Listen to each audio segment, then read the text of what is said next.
Paano magbayad ng Meralco bills gamit ang GCash? Punta na kayo sa may inyong GCash application. Sa GCash homepage, tap nyo yung bills or punta kayo dito sa may view all. Then hanapin nyo dito sa pay section, makikita nyo yung bills. Click nyo lang yan.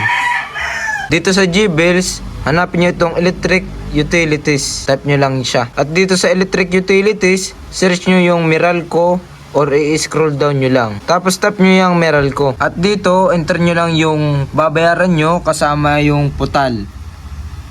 Tapos dito naman sa customer account number, CAN, nandito din siya sa may papel. At itong email address, nakalagay dyan is optional lang siya, pwedeng wala.